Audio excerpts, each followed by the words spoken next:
Bonjour et bienvenue dans cette vidéo où je vais vous expliquer un peu plus en détail les informations que vous pourrez trouver dans l'export tableur. Donc nous voici ici sur l'espace membre du site StatAvis et vous avez ici l'export tableur. Donc quand on arrive dans l'export tableur, on retrouve les différents contrats avec les fichiers d'export pour chacun de ces contrats et puis on a ici un export personnalisé. Alors si vous n'avez pas l'export personnalisé, c'est que vous n'avez pas complété dans la partie Mon profil ici les contrats d'assurance vie que vous disposez. Alors ça n'a pas d'importance si vous n'avez qu'un seul contrat, vous aurez exactement la même chose en export personnalisé si vous n'avez qu'un seul contrat. L'intérêt de l'export personnalisé, c'est quand on dispose de plusieurs contrats d'assurance vie, puisqu'on aura un seul fichier pour regrouper tous nos contrats.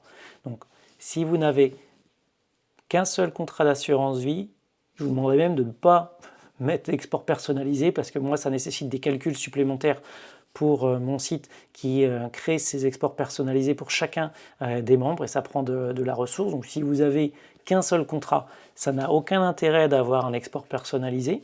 Vous avez qu'à cliquer sur votre contrat et c'est tout. Par contre, si vous disposez de plusieurs contrats, alors là, vous avez tout intérêt et je vous encourage à faire un export personnalisé pour avoir à ce moment-là vos différents contrats regroupés dans un seul et même tableur. J'attire aussi votre attention sur le fait qu'en bas de cette page, vous avez une vidéo YouTube. Je la remettrai directement en lien aussi, en miniature dans un des coins de la vidéo, qui reprend donc les méthodes de filtre et de tri sur tableur, en abordant d'un côté LibreOffice Calc, donc, qui est un tableur gratuit, et puis Microsoft Excel, qui n'est pas nécessairement gratuit. Donc je propose des filtres et des tris sur ces deux logiciels, afin que vous puissiez trouver votre compte. Donc ici, on clique sur export personnalisé et puis on ouvre, là je vais l'ouvrir avec LibreOffice Calc, le fichier d'export personnalisé. Donc quand on ouvre notre fichier d'export personnalisé, c'est un classeur, on obtient des feuilles de calcul ici. Donc ici, on a une feuille qui se nomme sélection, une feuille pour chacun des contrats d'assurance vie dont on dispose, et puis la feuille ici globale. Donc la feuille globale va regrouper tous les OPCVM, toutes les unités de compte dont vous disposez dans chacun des contrats et vous précisera en plus dans quel contrat se trouve chaque unité de compte. La feuille sélection, à quoi sert-elle? Elle va faciliter le suivi et la comparaison d'un certain nombre de fonds que vous auriez sélectionnés. Vous pouvez sélectionner jusqu'à 120 fonds. Donc l'idée suivante, dans le tableau, si je prends par exemple global, ici on a des milliers de fonds et puis certains vont peut-être nous intéresser plus que d'autres et on voudrait peut-être les comparer. Eh bien vous pouvez prendre le code ISIN d'un fonds, aller dans la partie sélection, le coller ici, et puis vous allez chercher un autre fonds avec lequel je les prends complètement au hasard, vous voudriez faire des comparaisons par exemple, ou un suivi, même. Vous copiez-coller, et là vous allez pouvoir, comme ça en jouant sur les différentes lignes par rapport aux colonnes, comparer les valeurs de ces fonds. Ça a un intérêt donc de comparaison, mais aussi potentiellement de suivi. Par exemple, vous avez téléchargé aujourd'hui ce tableau d'export, vous y avez collé votre sélection de fonds, et puis la semaine suivante, vous voulez voir un peu comment ces fonds se comportent, toujours la même sélection, et bien vous prenez votre premier fichier, vous copiez-collez la liste des codes ISIN, vous ouvrez le suivant, vous collez, et hop, vous avez directement les nouvelles données pour cette liste de fonds que vous vous êtes sélectionné. Donc ça peut faciliter comme ça le suivi d'une certaine quantité, là jusqu'à 120 fonds, sur vos différents contrats. Donc c'est l'intérêt de cette feuille de sélection. Vous retrouverez les mêmes colonnes que dans les autres feuilles de calcul, mais pas nécessairement dans le même ordre. Alors j'ai choisi cet ordre par rapport à justement une volonté de comparaison, par exemple le graphique qui est souvent à la fin, et bien là je l'ai mis un peu plus accessible si justement on est en train de regarder finement les choses, on dit bon je veux vraiment regarder les graphiques, on n'a pas besoin d'être tout au bout du tableau. J'ai essayé de mettre en premier les données qui allaient le plus souvent varier, et puis en dernier celles qui variaient le moins. C'est pour ça qu'en dernier vous trouvez les performances 2019, 2020, 21, 22, 23 qui ne vont pas bouger. Une fois qu'on a passé le 5 janvier de l'année 2024, ces dernières colonnes ne vont pas bouger, et donc c'est pas grave si on doit aller chercher à la fin, tout comme la note Morningstar qui va peu évoluer. Donc voilà, c'est les mêmes colonnes, mais c'est l'ordre qui va différencier. Donc ce que je voudrais faire dans cette vidéo, c'était reprendre chacune des colonnes et vous expliquer un peu le sens de chacune de ces colonnes pour que vous puissiez maîtriser un peu plus l'outil et l'exploiter davantage. Donc on va reprendre colonne par colonne et le sens pour chacune de ces colonnes. Alors, certaines sont bien sûr plus évidentes que d'autres. Donc commençons. Prenons la première colonne, donc la colonne nom qui est bien entendu le nom du fonds d'investissement. Passons à la deuxième colonne, la colonne ISIN. Donc le code ISIN, c'est un code unique qui identifie le fonds au niveau international. C'est un identifiant standardisé qui facilite le suivi et la gestion des investissements. Donc c'est l'identifiant principal que vous utiliserez pour reconnaître et différencier les différents fonds sur mon site. Donc c'est pour ça que souvent quand je vous demande d'identifier un fonds, je vous demande son code ISIN pour qu'on puisse savoir de quel fonds on parle. Parce que le simple nom, déjà en fonction des sources, vous regardez sur Boursorama, sur Founderenext, sur d'autres sites, et bien vous n'aurez pas toujours exactement le même nom pour le fonds, surtout que certains éléments sont parfois abrégés. Bon, par contre, le code ISIN, lui, il est unique et il permettra donc une identification du fonds. Ensuite, la colonne devise. Alors la devise, c'est la devise dans laquelle la valorisation du fonds est libellée dans les graphiques du site. Donc on a EUR pour euro, USD pour dollar. Alors certains fonds sont en USD mais ont leur valorisation donnée en euros. Donc la devise sera euro, c'est parce que sur le site, les données du fonds sont exprimées en euros. Donc il faut faire attention par contre après, ça ne veut pas nécessairement dire que le fonds est couvert au risque de change. Les fonds qui sont couverts en risque de change sont des fonds dont dans la dénomination on retrouve le terme hedge. Donc c'est H-E-G-E-D. Et là, ce sont des fonds qui sont à ce moment-là couverts contre le risque de change. Mais sinon, eh bien, quand ce n'est pas précisé, que le fonds soit dans la devise euro ou dollar, eh bien, vous avez à tenir compte de ce risque de change. D'ailleurs, quand le fonds est en dollars et que la devise est en dollars, je vous rappelle que nous, étant donné qu'on est en France ici, quand vous allez prendre des parts de ces fonds à travers votre contrat d'assurance vie, eh bien, vous allez dépenser en euros et donc il y a le change qui rentre en ligne de compte et avec la conversion euro-dollar donc qui rentre en ligne de compte dans l'achat du fonds. Donc ensuite, la colonne contrat, les contrats d'assurance vie où le fonds est disponible, ça montre dans quel produit d'assurance vie ce fonds peut être inclus. Ensuite, la colonne contrat, donc qui va donner les différents contrats d'assurance vie suivis par le site où le fonds est disponible. Donc ça peut faciliter votre allocation, la distribution on va dire, de votre portefeuille au sein de vos différents contrats, notamment quand on en a plusieurs. Ensuite, la colonne catégorie. Alors la catégorie, c'est la classification du fonds selon les critères de Morningstar. Donc c'est une société spécialisée dans l'analyse financière. Les catégories aident à comparer des fonds similaires entre eux. Donc vous allez pouvoir, là c'est intéressant d'avoir vu la vidéo filtre et tri. On va pouvoir filtrer une catégorie par exemple et puis faire des comparaisons à l'intérieur de ces catégories. On arrive ensuite à la colonne risque. Donc le risque ici, c'est l'indice de risque RSI. Qui donne une idée de la volatilité et du risque associé au fonds. Donc un chiffre plus élevé indique généralement un risque plus élevé. Attention, on a par exemple, si on se rappelle ce début d'année, les SCPI qui ont un risque RSI assez faible ont quand même perdu pour certaines plus de 10%. En quelques jours, donc un risque RSI faible ne veut pas dire pas de risque du tout. On arrive au ratio de Sharpe et au ratio de Sortino. Alors le ratio de Sharpe est une mesure de la performance ajustée au risque. Il est utilisé pour évaluer la rentabilité d'un investissement par rapport au risque pris. Donc un ratio de Sharpe élevé signifie que l'investissement a un rendement élevé par rapport au risque pris. Un ratio de Sharpe faible signifie que l'investissement ne compense pas suffisamment le risque pris. Donc le ratio de Sharpe, alors on dit généralement qu'il faut un ratio de Sharpe supérieur à 1 pour que la compensation justement soit plus importante que le risque pris. Et donc un ratio de Sharpe inférieur à 1, on est sur une compensation insuffisante. Alors j'attire quand même votre attention par rapport d'ailleurs au ratio de Sharpe et de Sortino.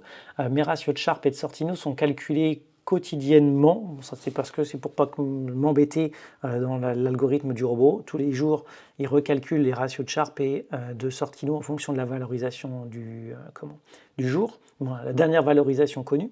Et le ratio de Sharpe ou de Sortino prend en référence le placement sans risque. C'est-à-dire quand on dit par rapport au risque pris, c'est par rapport à un placement qui serait sans risque. Pour bon nombre de sites qui fournissent des données de Sharpe ou de ratio de Sharpe ou de Sortino, le taux sans risque en fait est bien souvent le taux à 0%. Or, nous, on est sur de l'assurance vie, et avec des fonds en euros. Et donc, notre taux sans risque, notre placement sans risque, c'est de mettre sur le fonds en euros.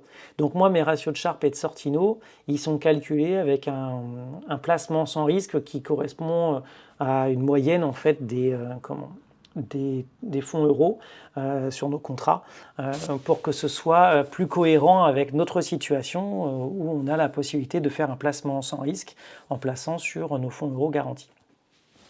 Donc, vous ne trouverez donc pas tout à fait les mêmes ratios de Sharpe ou de Sortino sur les différents sites que vous pourriez consulter. Il y a aussi dans les différences de calcul, il y a des sites qui calculent que de manière hebdomadaire les ratios de Sharpe ou de Sortino et donc qui font comme ça, donc qui utilisent les moyennes hebdomadaires des fonds pour ces calculs. Ce sont des choix. Dans la formule mathématique du ratio de Sharpe au Sortino, il n'y a pas ces précisions. Donc moi j'ai une valorisation quotidienne et un placement sans risque qui est à peu près une moyenne des fonds euros disponibles sur nos contrats. Donc on a le ratio de Sharpe sur un an, sur une période de 3 ans ou sur une période de 5 ans.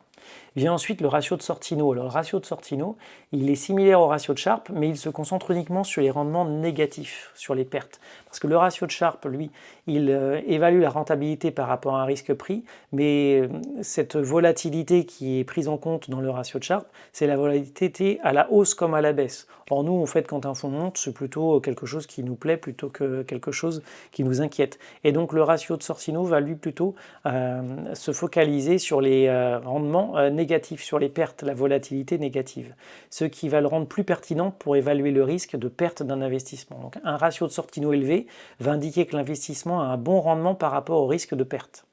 Et un ratio de Sortino faible va suggérer que l'investissement comporte des risques de perte élevés par rapport à ses rendements.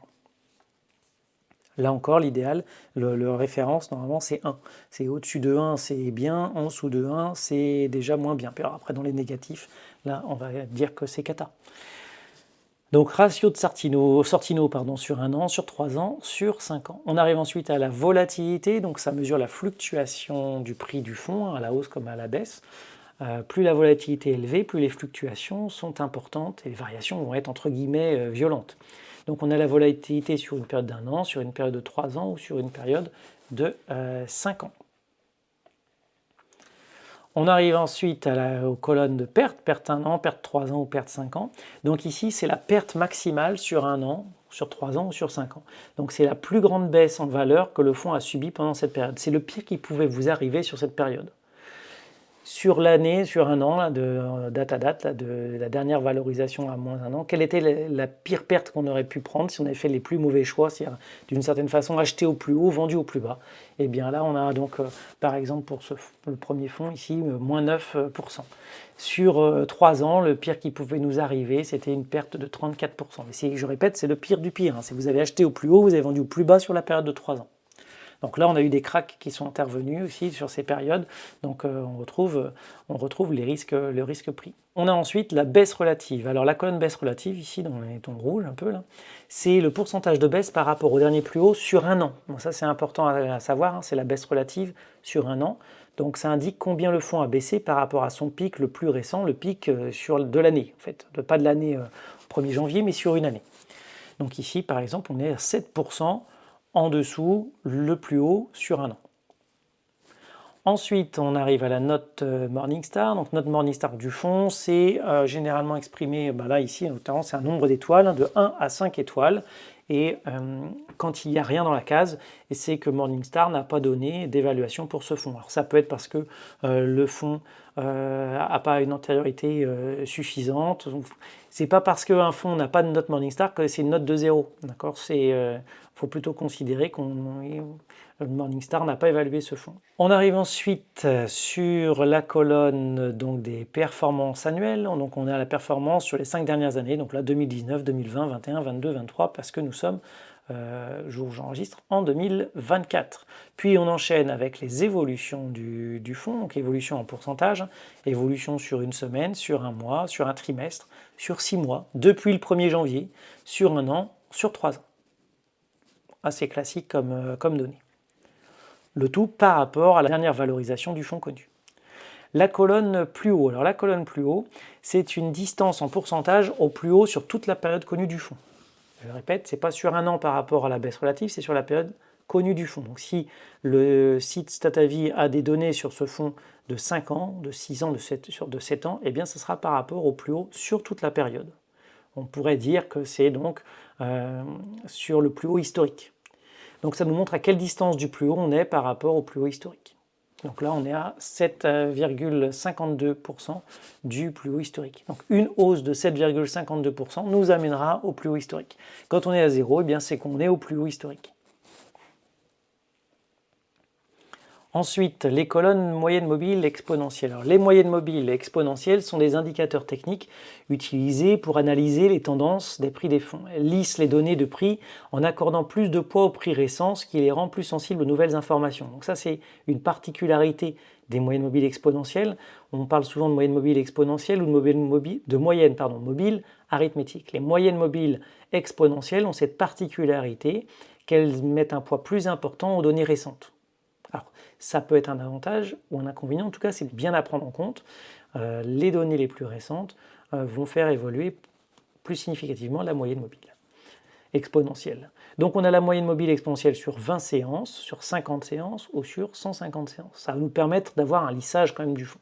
Donc une moyenne mobile en hausse, ça va indiquer que le prix moyen du fond augmente, ce qui peut signaler une tendance haussière.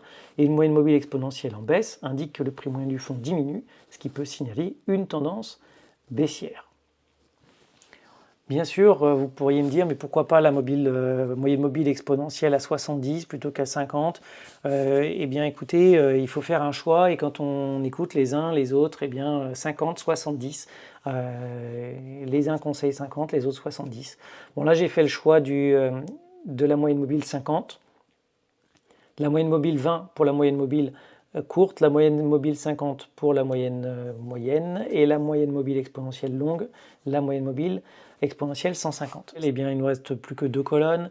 Ici, on a la colonne date, donc c'est la date de la dernière valorisation connue. Enfin, la dernière colonne, la colonne graphique. Si vous avez coché la case « Se souvenir de moi » sur le site, eh bien, il y a un seul clic sur le lien fourni vous amènera au graphique du fond, ce qui vous permettra comme ça de visualiser sur la période historique du fond le graphique. Voilà donc pour les données de ce tableau. J'espère que ça vous aura éclairé et que ça vous aura donné des idées d'utilisation de cet export tableur. C'est tout pour cette vidéo. Je rappelle que le site est totalement gratuit pour ses utilisateurs, mais que son fonctionnement a un coût et j'encourage tous ceux qui le peuvent, qui le souhaitent, à soutenir ce site en faisant un don. Il suffit de cliquer ici sur faire un don, vous accédez à une cagnotte en ligne et vous pouvez donc participer au financement du site. Vous pouvez aussi cliquer sur j'aime, ça me permettra de voir que ma vidéo a peut-être été utile à une ou deux personnes, ou vous abonner si vous voulez être prévenu dès qu'une nouvelle vidéo sort. Alors maintenant, je ne suis pas un youtubeur professionnel, donc il peut se passer des semaines, voire des mois, avant qu'une nouvelle vidéo ne sorte, mais comme ça, vous en avez l'information. De toute façon, généralement, quand je sors une vidéo, j'envoie un mail aux adhérents afin qu'ils en soient avertis le plus rapidement possible. Voilà, c'est tout pour cette fois. Prenez soin de vous et de vos placements.